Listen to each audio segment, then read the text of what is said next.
What's up everyone, welcome to another episode. Today is gonna be a little bit of a weight saving adventure around this Bossi Strada SS frame. I thought that after building it up previously, and you might have seen that video, and it weighing in at 7.36 kilograms, that there is still some wiggle room and a little bit room for improvement when it comes to weight saving. And today I want to talk about those improvements, but before we get into that, let's weigh it in right away and find out how much it actually weighs now. All right, so let's get the scale in here and let's get the bike. So let's turn on the scale and let's hang in the bike. 6.89. Very, very nice. Sub 7 kilograms. So now let's talk about which upgrades I've done to achieve this sub 7 kilogram weight. Let's go. All right, so let's talk how we get to this new sub 7 kilogram weight, because previously when I was building up that bike, it weighed in at 7.36 kilogram, if I'm not mistaken, which is already, in my opinion, pretty light. So I was already very positively surprised, given that the frame itself is around 1.8 kilograms. So initially when I started building it up, I thought that this might not turn out too light, but this is why I'm so happy that already during the initial build process it turned out to be 7.36 kilograms, and now sub 7, which is amazing. So I mean, it already had in the beginning quite some lightweight components. So it already had the brand new Dura-Ace 12-speed full group set on there. It already had the Avian Canary super lightweight handlebar. It also had 3D printed but carbon railed and carbon base Bjorn saddle on there. And but there was still a little bit of more room, more wiggle room, I would say, when it comes to weight. And let's explore which updates I've done to get this bike to sub 7 kilograms. So let's start with the drivetrain improvements first. Let's start looking at the rear end of the drivetrain, and particularly the cassette. So I swapped out the original Dura-Ace 1134 cassette for a very special, of course this one is a little bit smaller, so it is an 1130 cassette, but it's quite a bit more lightweight. So if you paid particular attention to my weight comparison video between Dura-Ace and Ultegra components of the new Di2 groups, I actually sneaked in that cassette just for weight difference there. So I think you're able to see how much of a weight difference it actually is. And this cassette is from a company called Neutron. They seem to have a very efficient process in place to CNC steel, as well as working with aluminium to get a cassette in place which is so lightweight. And to be honest, I was now riding, I think maybe 150 to 200 kilometers with this, so not too much, but still I already have first experience here. There is a thing with third-party cassettes. So also when you go to AliExpress, for example, I was buying a bunch of AliExpress cassettes in the past, and while they are fairly lightweight and way cheaper than a Dura-Ace or an Ultegra cassette, there was always a little bit of an issue with shifting. So I would think that the spacing in between the individual gears wasn't exactly as on the Shimano cassettes, or it also didn't have some of those notches or angles on some of those teeth, which I guess are helping when it comes to shifting or bringing the chain up or down a gear. With this cassette, it is different. So it really feels like an original Shimano cassette. I didn't have any issues with shifting. Normally with those other cassettes, I would say 80% of the cassette really works, but then, for example, you really have jumping gears between like the 5th or 6th sprocket or something like this. Here, everything is buttery smooth, so that was very surprising. But this cassette also isn't cheap, so on the other hand, I was also expecting it to actually work right out of the box, I would say. So now let's have a look at the next component which helped us to bring this bike to sub 7 kilograms, which is also part of the drivetrain, just a little bit more in the front. Let's go. The next upgrade which I've done is actually to the crankset. So this crankset comes from a company called Elilee, I think that's how you pronounce them. It is their X310 crankset, which I think is one of their latest models. It is a fully carbon crankset, so both sides of the crank are fully carbon, and the spindle is actually a titanium spindle, so it also follows the Shimano standard, so it also has a 24mm diameter, which is quite nice because it meant that I could just swap out the old one and put in the new one without needing a new bottom bracket for this.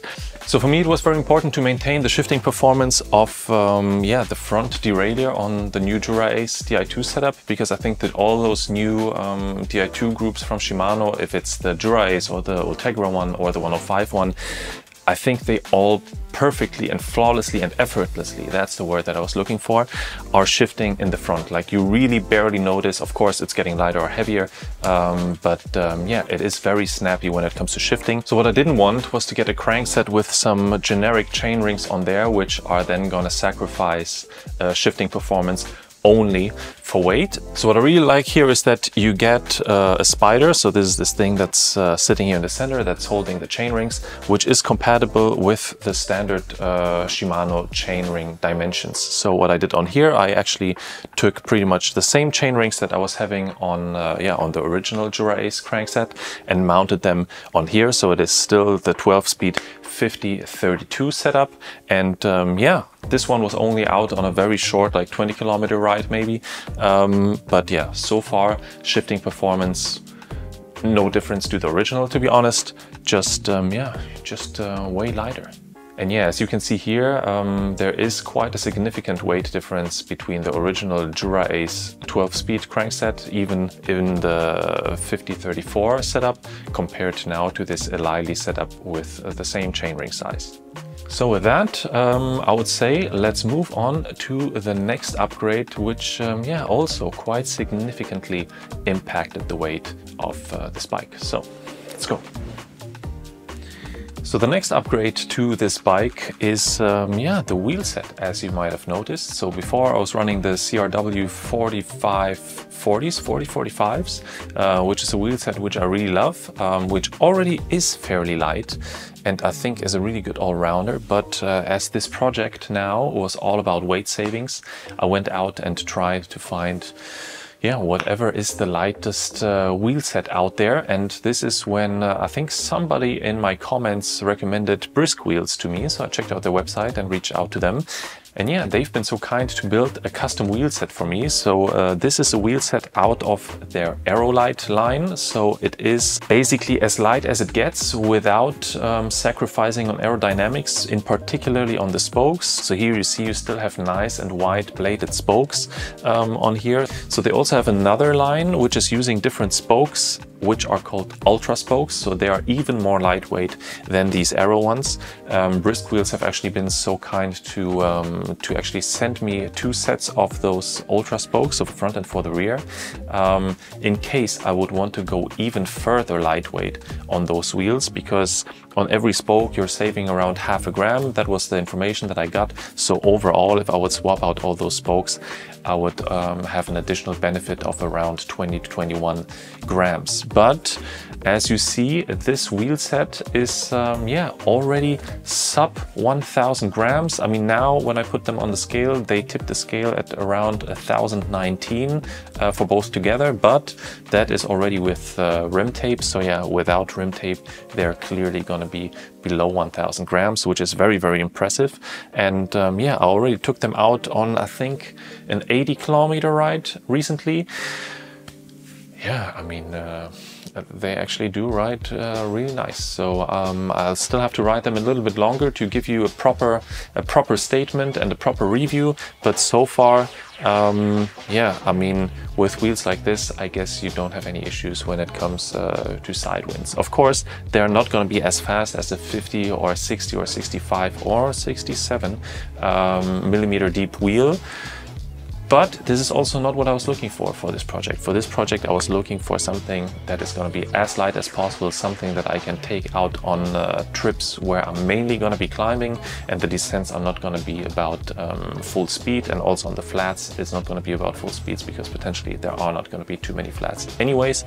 So this is where this wheel set's coming in, and now I put some 30 millimeter GP5000s on here with TPU inner tubes.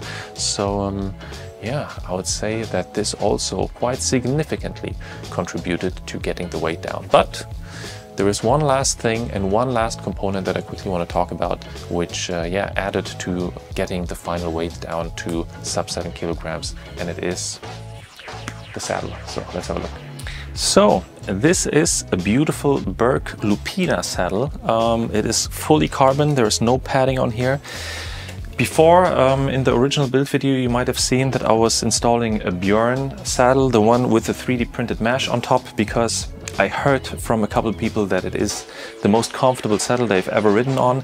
It was quite pricey, but I thought, I mean, I'm spending so many hours on this saddle, so let's rather have something that's comfortable. So I gave it a try. Unfortunately, it didn't work for me. It wasn't super comfortable for me, which only shows that, yeah, everybody's different. So I'm not saying that anybody who told me that it's the most comfortable saddle that they lied to me. Obviously not, because I trust those people. But yeah, every bum is just slightly differently shaped, and yeah, mine is just fitting better on this one, because with the 3D mesh, and I think also just the shape of the saddle of the Bjorn one, was that I felt that my bib shorts are kind of like scraping against the texture. My inner thighs have also been rubbing slightly against just the shape of the saddle, so I think that just didn't really fit. But now I was riding this Lupina saddle, I think for around 300-400 kilometers, and I really love it. So it doesn't look comfortable at all.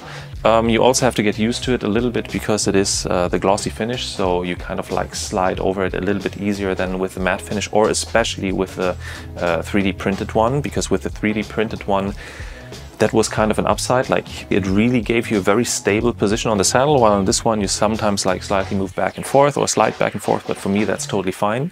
And the nice thing about this one is that it also came in lighter than the Bjorn one, so because it is, yeah, just pure naked carbon, of course the 3D printed components or the 3D printed material is going to be slightly heavier, even though it just adds to comfort. So I was totally fine with yeah, taking that slight hit on weight, even though that Bjorn saddle was already ridiculously light for a 3D printed saddle. But yeah, this one also definitely helped to bring the weight further down. And yeah, but I mean, saddles just in general an interesting topic, so I'd be interested what your favorite saddle is. Yeah, and if you're somebody that tried a lot of different saddles, or you just went for one and somehow magically it worked, or you're just not so particular and picky about saddles, yeah, let me know down in the comments. But yeah, anyways, that was the last addition to yeah, the weight saving project, at least so far.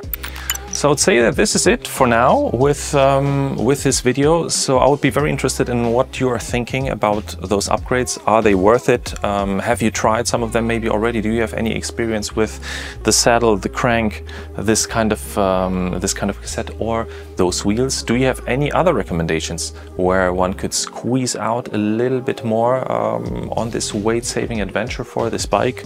Or would you say all of this is completely overrated and was just a waste of time and a waste of money? So yeah, let me know down in the comments. And yeah, if you liked and enjoyed this episode, don't forget to hit that like button. Consider subscribing if you're not subscribed yet, because the next thing that's going to come up is a full review and a ride review of this beautiful Bossi Strada SS frame, because now I was riding it for quite a while, and yeah, I have a pretty strong opinion what I think about it, but that's going to be coming up next. I just filmed this episode, and yeah, we'll be editing it soon, so yeah, stay tuned on this channel if you're interested in that review.